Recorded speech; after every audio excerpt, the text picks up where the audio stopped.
many stories have we heard about women silently standing behind men, supporting their work, and getting no credit? How many stories have we heard of women being blamed for the wrongdoings of men? How many women have suffered at the hands of men while those men have gone on to be treated as blameless? How many women have been blamed for their own suffering? Before we get any further in today's episode, which, as you might have guessed just from the first few seconds, is a bit of a heavy one, let's take a moment while we're still cheery to think about fun things like Ouija boards and Benjamin Franklin and killer clowns. Isn't that nice? Fun things.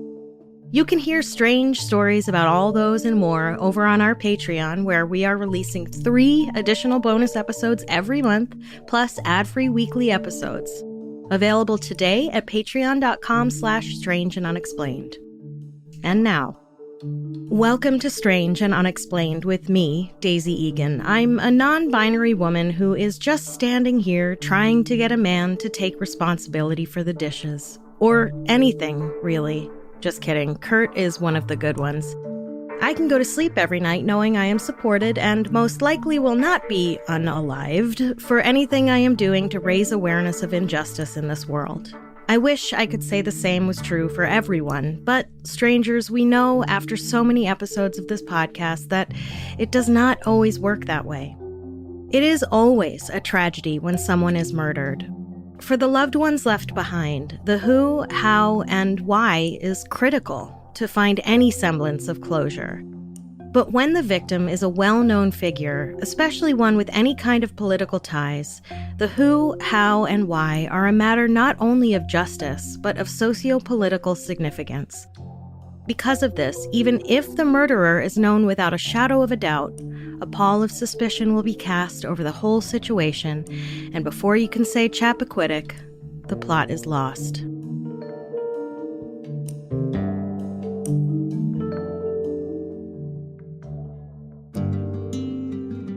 Anna Mae Pictou was born on March 27, 1945, just outside Shubenacadie, Nova Scotia. Anna Mae and her family, her 2 older siblings and her parents, Mary Ellen Pictou and Francis Levi, were members of the Mi'kmaq Nation and lived on a small reservation. Francis abandoned the family in 1949, and Anna's mother, Mary Ellen, quickly remarried a Mi'kmaq traditionalist named Noel Sapir. Sapir was a strong believer in the preservation of his people's history, culture, and religion.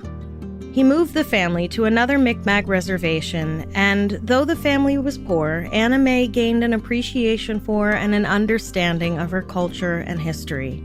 Unfortunately, when Anna Mae was just 11, her stepfather died of cancer. On top of that, the reservation school burned down, and Anna Mae was forced to go to school off the reservation, where she excelled at first, but by the end of the year, her grades had tanked.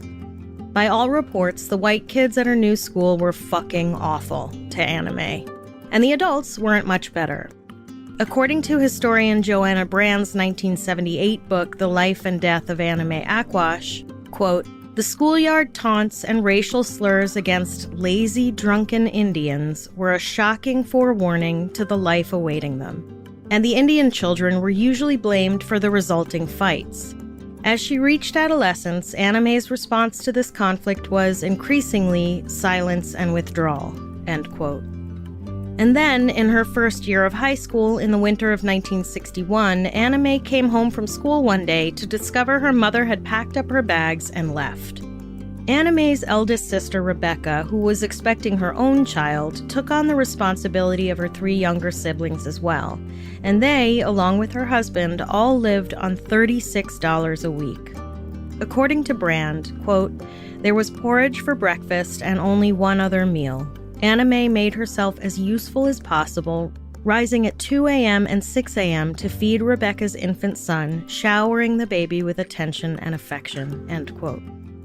And of course, Anna Mae ended up dropping out before the end of that school year to go to work, because why on earth wouldn't she? Her family was in dire straits financially, and school was a living nightmare.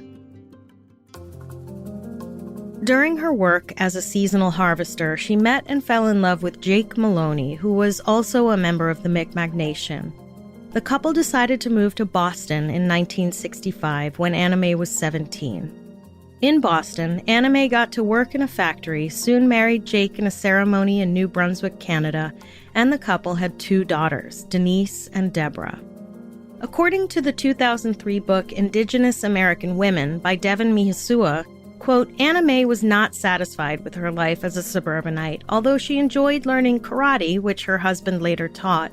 She yearned for the company of other natives, so she became involved in organizing an Indian community center that eventually became the Boston Indian Council, an establishment designed to support natives who had moved from reservations to the intimidating city, end quote. 1968 was an active year for the Native American civil rights movement. There was a growing contingent of people frustrated and angry over the systemic racism that had promoted decades upon decades of poverty for people relegated to reservations. The U.S. government's Indian Relocation Act served to terminate many First Nations sovereignty and absorb them into the mainstream population, and encouraged Native Americans to move to urban centers.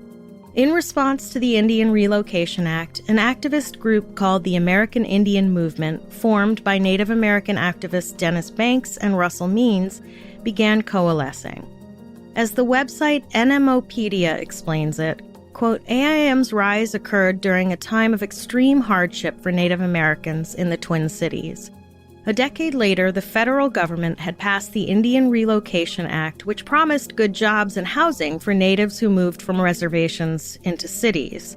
Many of the thousands who migrated, however, found only low-wage labor, substandard housing, discrimination, violence, and despair. Their spiritual ceremonies, outlawed since 1884, were still illegal, end quote. The work Anna Mae was doing with the Boston Indian Council was very much in line with what AIM was doing. Anna Mae's husband, Jake, didn't share her enthusiasm for activism and cultivating community around Native people and culture. That, and he was too busy cheating on his wife, and when Anna Mae discovered that in 1968, she left him. By this time, of course, Anna Mae was an expert in overcoming adversity, and she wasn't about to let some philanderer slow her down. By the fall of 1969, she and her 2 daughters were living in Bar Harbor, Maine, where Anna Mae dove even deeper into activism, teaching for a program called Tribe, Teaching and Research in Bicultural Education, where her daughters also attended school. Unfortunately, the Tribe program lost its funding and shut down in 1972. But Anna Mae kept going, this time moving herself and her daughters back to Boston, where she enrolled in the new Careers program at Wheelock College. Here, she met and fell in love with a Chippewa man named Mae Aquash, and the couple became more involved with the Indian rights movement. It was around this time that Anna Mae and Mae Aquash joined AIM. AIM's charismatic leaders, Dennis Banks and Russell Means, whom the New York Times once called, quote, the 2 most famous Indians since Sitting Bull and Crazy Horse, end quote, would soon play a large part in Anna Mae's life. In 1972, Anna Mae participated in a march on Washington called Trail of Broken Treaties, during which the group occupied the Bureau of Indian Affairs and presented a list of 20 civil rights demands.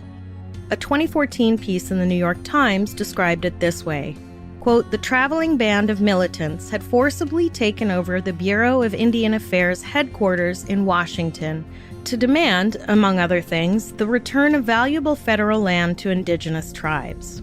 We're the landlord of this country, one slogan went, and the rent is due, end quote. It was the first time a national organization of Native Americans had faced down the U.S. government in this kind of way. After a weeks-long occupation, the government promised it would review the demands of the organization. But it wasn't just the U.S. government that AIM was fighting. In February of 1973, AIM leader Russell Means and a group of AIM members overtook the small Indian community of Wounded Knee in South Dakota, the site of an infamous massacre of the Sioux by the U.S. cavalry in 1890. AIM alleged that the tribal chairman of the Oglala Sioux at Wounded Knee was corrupt and used beatings and intimidation tactics to keep his community members in line. When the FBI got involved, Anna Mae traveled to Wounded Knee to join the fight. In a letter to her sister, she wrote, "These white people think this country belongs to them. The whole country changed with only a handful of raggedy-ass pilgrims that came over here in the 1500s. And it can take a handful of raggedy-ass Indians to do the same. And I intend to be one of those raggedy-ass Indians." Joanna Brand described Anna Mae's contribution at Wounded Knee this way, quote, "In the days that followed, Anna Mae emerged as a cool head and hard worker among the occupiers of Wounded Knee.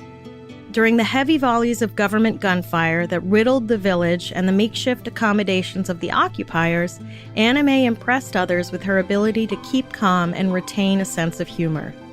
Anna Mae helped dig bunkers and was one of the few women who took part in the nightly patrols of the village.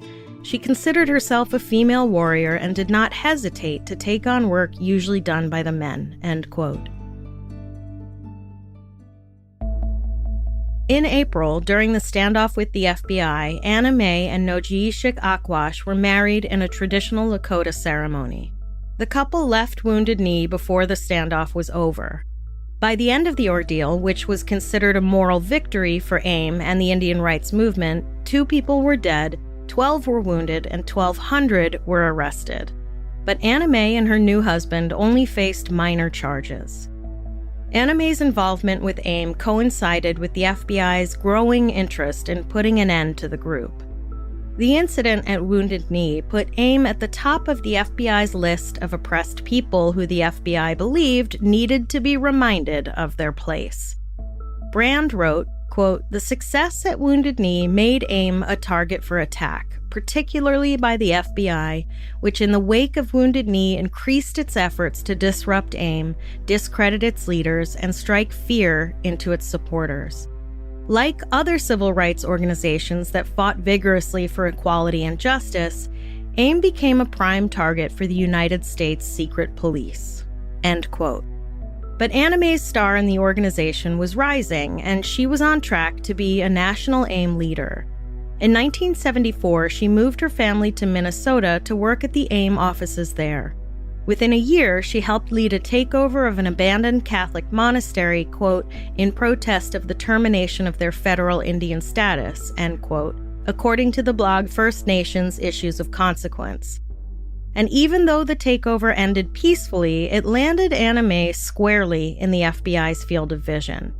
From then on, the FBI was watching her. Over the next 2 years, Anna Mae's involvement in AIM continued to grow, and by 1976, she was the highest-ranking female leadership member in the organization.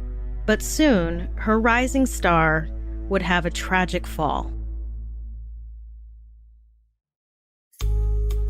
On February 24, 1976, rancher Roger Amiotte was surveying the border of his property near Wanblee, South Dakota, and saw what looked an awful lot like the body of a woman lying at the bottom of a 30-foot steep embankment. The badly decomposed body was wearing jeans and a maroon ski jacket and lay with her knees pushed up toward her chest. Pathologist Dr. W.O. Brown flew to the reservation the next day to perform an autopsy on the unidentified woman. According to Brand, these were the doctor's findings. Quote, "Except for a small cut on the head, Brown reported no evidence of physical injury. He concluded that the woman had died of exposure and had been dead about 2 weeks, and speculated that, like many other reservation residents over the years, she had gotten drunk, fallen asleep, and frozen to death. Laboratory analysis later revealed no alcohol or drugs in the woman's blood," end quote. I mean, she was an American Indian, so obviously she got drunk and fell asleep. This fucking guy. After the autopsy, Brown cut off the woman's hands, placed them in a preserving jar, and handed them to the FBI agents who were observing the autopsy. Why would the FBI be at the autopsy of an unidentified woman who got drunk and fell asleep outside and froze to death? Furthermore, why would they need this woman's hands? Like they didn't think to bring their fingerprinting kit? Isn't that sort of like a standard issue tool at the morgue? On March 3rd, the body, still unidentified, was buried in an unmarked grave in Pine Ridge, South Dakota. But then, with remarkable timing, later that same afternoon, the D.C. fingerprint type authorities contacted the FBI to let them know that the fingerprints they'd made from the severed hands, the same exact fingerprints they could have gotten at the autopsy without desecrating the body, belonged to Anna Mae Aquash. Anna Mae's family was notified, and completely unsurprisingly, Anna Mae's family didn't believe for a second that Anna Mae died of natural causes. They hired a lawyer and formally requested that her body be exhumed from the unmarked grave. According to a piece in the Washington Star from May of 1976, quote, on March 9th, the FBI filed an affidavit in U.S. District Court in Rapid City permitting exhumation for, quote, purposes of obtaining complete x-rays and further medical examination, end quote. And this is wild to me.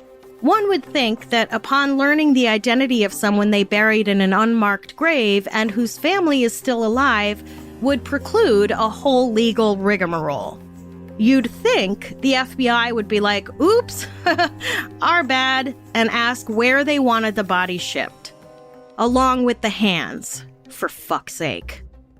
Anyway, Anna Mae's family had questions.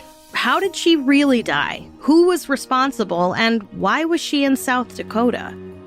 Getting anywhere near that answer would prove to be a wild ride. So, anyone who's ever worked in the nonprofit world knows that social movements often follow a similar trajectory.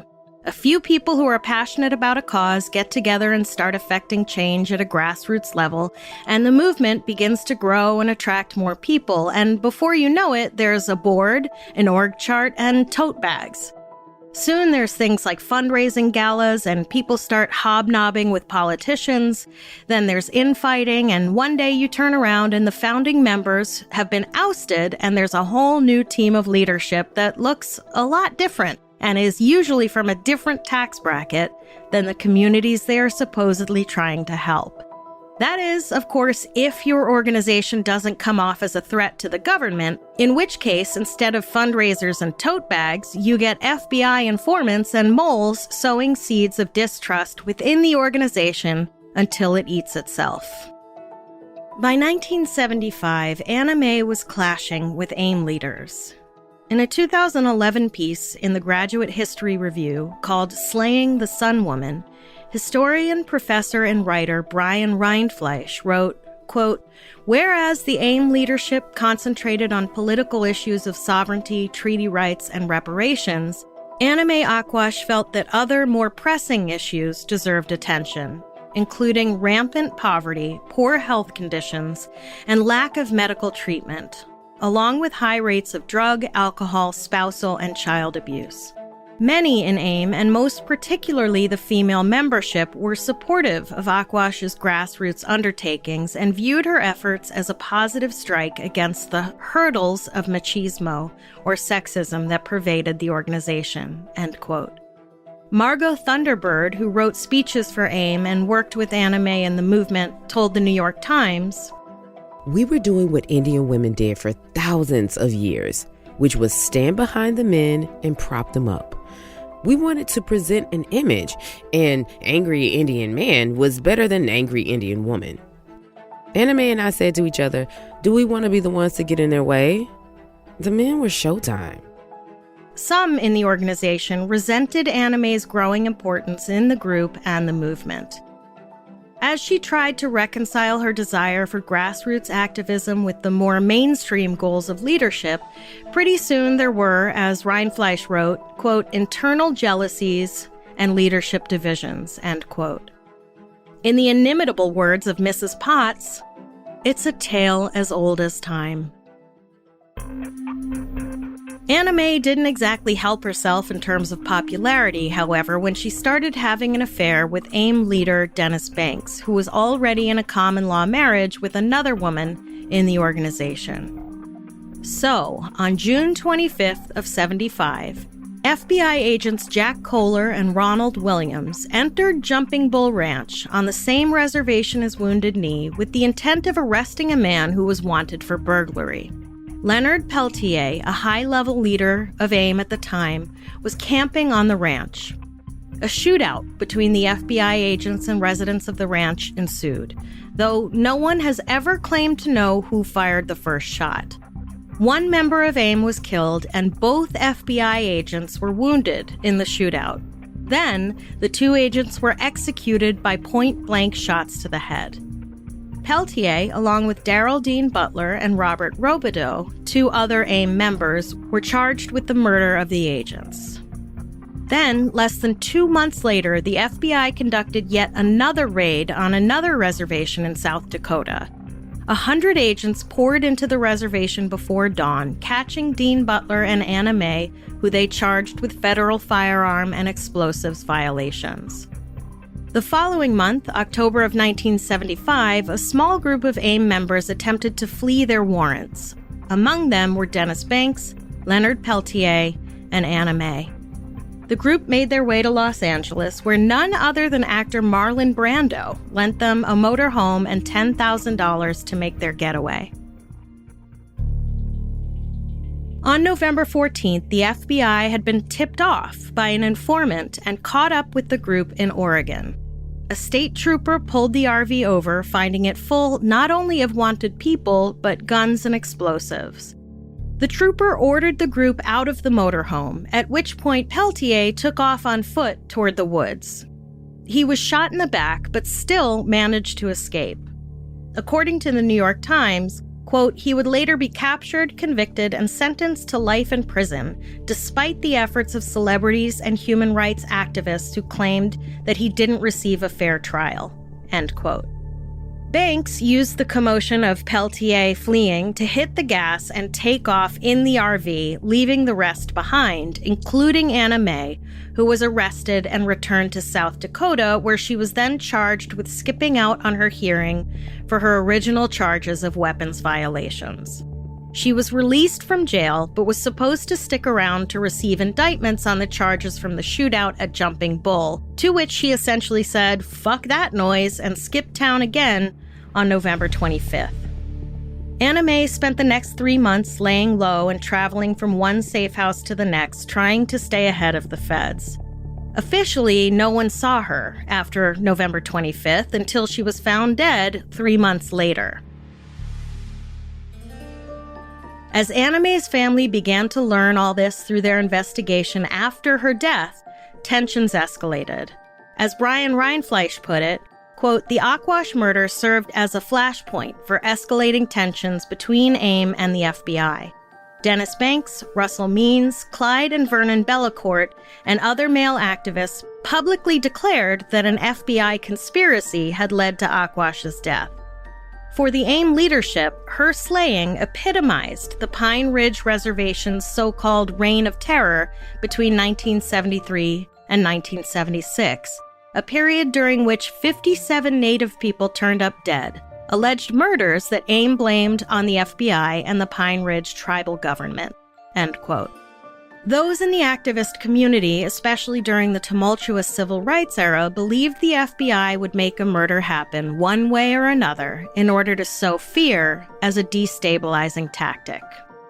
Adding to the Native community's already deep-seated suspicion of the FBI, when a new autopsy was performed on Anna Mae's exhumed body, the whole "she died of natural causes" schmagegi was blown apart. It turns out the original pathologist in the initial autopsy somehow managed to miss the bullet hole in Anna Mae's head.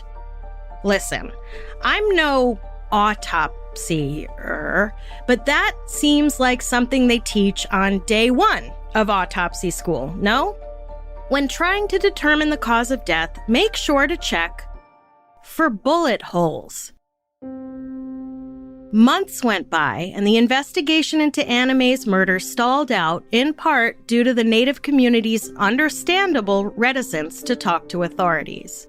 In 2014, Rod Oswald, who had become one of the case's lead prosecutors, told the New York Times, The great obstacle with Anna Mae all along has been the disconnect of trust from the witnesses we needed. It's something they've passed down to their kids, almost like a legend. The FBI killed her and covered it up, and therefore there was no way the federal government could bring justice to the Native American people. I mean, this is like saying that young Black Americans don't trust the police just because their parents told them not to, instead of acknowledging the very real and very ongoing injustices Black people face at the hands of the police every day, now. Like, parents didn't need to pass down the legend of Anna Mae Aquash to their kids to make them afraid of the FBI. The FBI made them afraid of the FBI. Between 1976 and 1999, 4 grand juries looked at the case, but got nowhere. Largely, again, because nobody from AIM would testify. In March of 2018, speaking at the National Inquest to Missing and Murdered Indigenous Girls and Women, Denise Maloney Pictou, Anna Mae's daughter, said, "There was so much silence and so much fear. People just didn't want to talk. Indians were not willing to go and talk to the authorities because the authorities were always portrayed as the bad guys." It would turn out that Denise and a few other survivors of the AIM movement weren't so sure the FBI were the ones to blame in Anna Mae's murder. As time went on with no official answers as to who killed Anna Mae, rumors that had started before she was murdered began to come to light. At some point, when Anna Mae was in jail, she allegedly told a fellow AIM member that she was scared to be released. She had been let out of jail for an earlier arrest pretty quickly, while others stood trial, and people thought it was because she was working with the feds. Apparently, in a phone call to her sister in the winter of '75, she said, "They're out to kill me. They'll get me if the FBI doesn't get me first." She didn't specify who they were, but I think we can all assume she wasn't talking about the Lollipop Guild, you know? In the last letter Anna Mae wrote to her sister, she said, "My efforts to raise the consciousness of whites who are so against Indians in the States was bound to be stopped by the FBI sooner or later. But no sweat. I'm Indian. All the way, and always will be. I'm not going to stop fighting until I die, and I hope I'm a good example of a human being and my tribe." Anna Mae asked that the letter be saved for her daughters so they would know the truth. The particular information some reporters and government officials have claimed Anna Mae's fellow AIM members didn't want her sharing with the FBI was regarding Leonard Peltier's culpability in the killing of the 2 FBI agents at Jumping Bull Ranch. Peltier had always maintained his innocence, but at a trial for Arlo Looking Cloud in 2004, Dennis Banks' ex-wife Darlene Kamook testified that Peltier had bragged to her and Anna Mae about killing the FBI agent. In fact, some believed that the informant who tipped off the FBI about the group fleeing in Marlon Brando's RV was Anna Mae herself. Peltier would later tell his biographer, Anna Mae was involved in a lot of stuff, and she could have done a lot of damage if she was an informer. I mean, so were a lot of AIM members. I'm sure there were dozens of members who could have done a lot of damage if they were informants. According to Rindfleisch, quote, investigators argue, for example, that Aquash had knowledge of AIM's members' involvement in drug and gun trafficking with other civil rights organizations, the Chicano Movement's Crusade for Justice, for one, and the Communist Party USA, which suggests an alternative motive for eliminating Aquash as an AIM threat, end quote. How has this woman's story not been turned into a movie? Despite there being no evidence that Anna Mae was an informant, by the beginning of the new millennium, there was more and more evidence that people in her movement believed she was an informant, and that those people were responsible for her death. Journalist Eric Konigsberg of the New York Times put it this way, quote, To Aquash's compatriots, watching the truth seep out has been unsettling. It's easy, so many years on, to forget the tumult of the civil rights era, the blood in the streets, the palace revolutions. What to do when the search for answers reveals that several of your own were actually the culprits? What if, in the final unfolding of this morality play, the heroes turn out to have acted unheroically? End quote. And that is, of course, what ended up happening. Hindsight is, if not 20/20, at least very revealing. And when people start digging around for the truth, sometimes ugly things turn up. In 1999, Darlene Kamook, Dennis Banks' ex-wife, saw an article about Anna Mae with claims that people within AIM were responsible for her death. So she decided to start poking around a little to see what she might dig up. One might think it curious that the ex-wife of a man who was having an affair with Anna Mae would be interested in helping find justice for Anna Mae, but as Darlene explained it, she knew of the affair and didn't really care. She told the New York Times, I was over it by now. I mean, why should I lose a friend because of Dennis? We never talked about him. Anyway, when Anna Mae skipped town for the last time on November 25th, the rumors were that she was desperate to see Dennis Banks, so she made her way to Denver where she hoped to meet up with him. She stayed for a week at a safe house until one night in December, according to the article in the Times. A car pulled up at the safe house, then another, and then two more, until there were as many as a dozen visitors on the ground floor apartment. Aquash left with 3 people in a red Pinto and was never heard from again. Upon learning this in 1999, Darlene decided to help the FBI by wearing a wire as she continued to gather more information from people who were around when Anna Mae went missing. Over the course of a year, she got dozens of hours of recordings with 10 different witnesses, including Arlo Looking Cloud, who had been at the Jumping Bull Ranch when the shootout with the FBI agents took place back in the early 70s. Wearing a wire, Darlene picked Looking Cloud up from jail and started asking about Anna Mae. She later testified, Arlo was very emotional when I asked him certain questions. There were times when he became choked up. Looking Cloud eventually confessed to being involved in Anna Mae's murder, but named John Graham, another low-level member of AIM, as the gunman. And so, finally, at Looking Cloud and Graham's trial, the details of Anna Mae's last 3 months came out.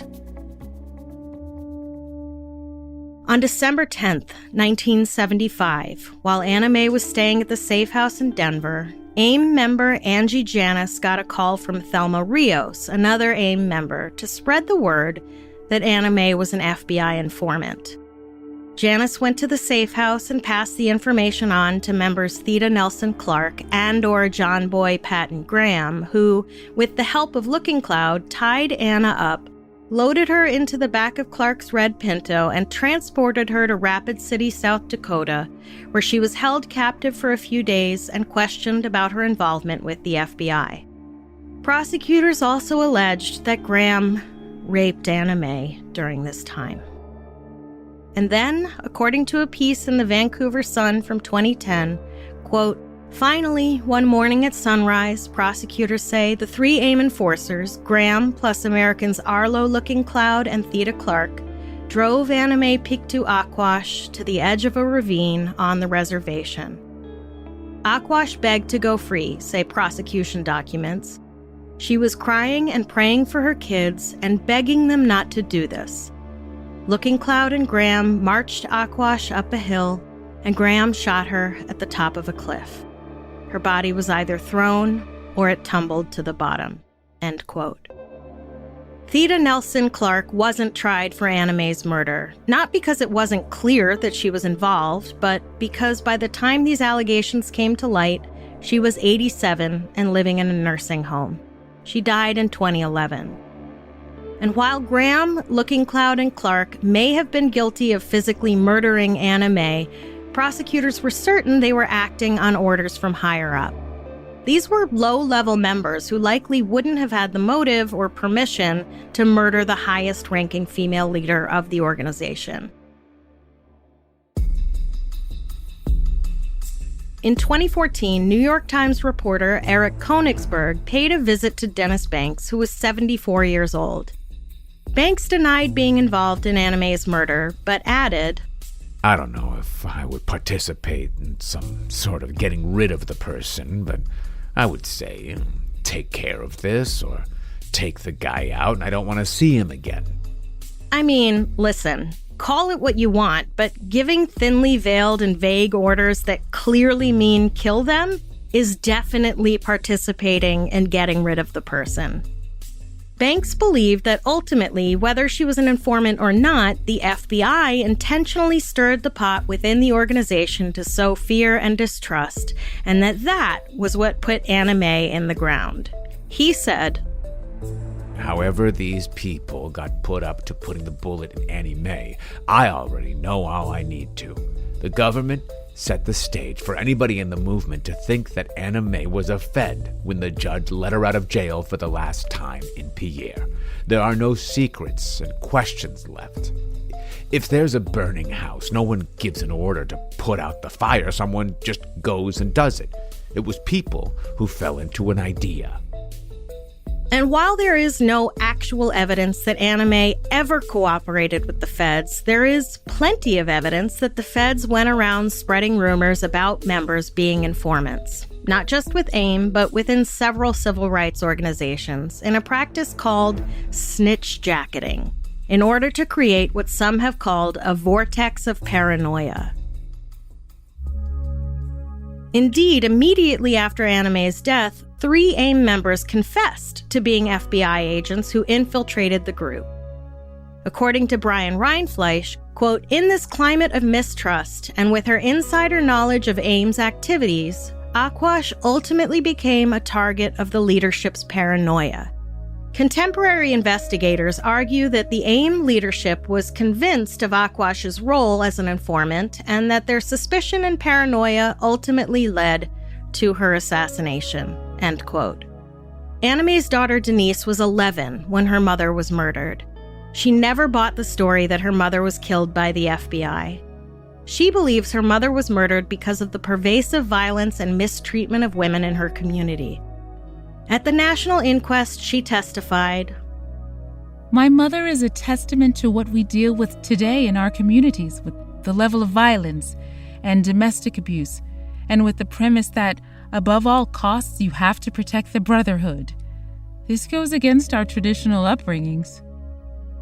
Hopefully, the truth behind the senseless murder of this woman will help to return the focus of her story back to the good she was doing for her community and away from the distraction of false rumors of her treachery. Anna Mae Aquash should be remembered for her incredible resilience, her refusal to back down when things were hard, and her belief that her people deserved better than what they had. She should be remembered as being on the right side of history, because she was.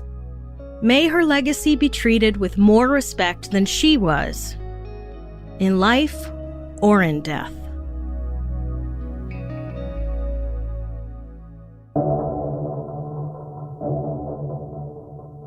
Next time on Strange and Unexplained, it's an oldie but a goodie. When people in Salem, Massachusetts started acting strange, the accusations of witchcraft and wizardry started to fly, even if the people themselves never actually did. The Salem Witch Panic. For even more Strange and Unexplained, check us out on Patreon at patreon.com/Strange and Unexplained, where you can get 3 bonus episodes per month for just $5. And for just another $2, you get all those, plus all the regular episodes ad-free. Strange and Unexplained is a production of the Obsessed Network and is produced by Natalie Grillo and Angela Palladino. This episode was written by me, Daisy Egan, researched by Jess McKillop, edited by Eve Kerrigan, and sound engineered and mixed by Jennifer Swatek. Our voice actors for this episode were Andrea Jones-Sojola, Crystal Simmons, and Ryan Garcia. We have a lot of fascinating and bizarre stories to share with you this season, but we want to hear your episode suggestions as well.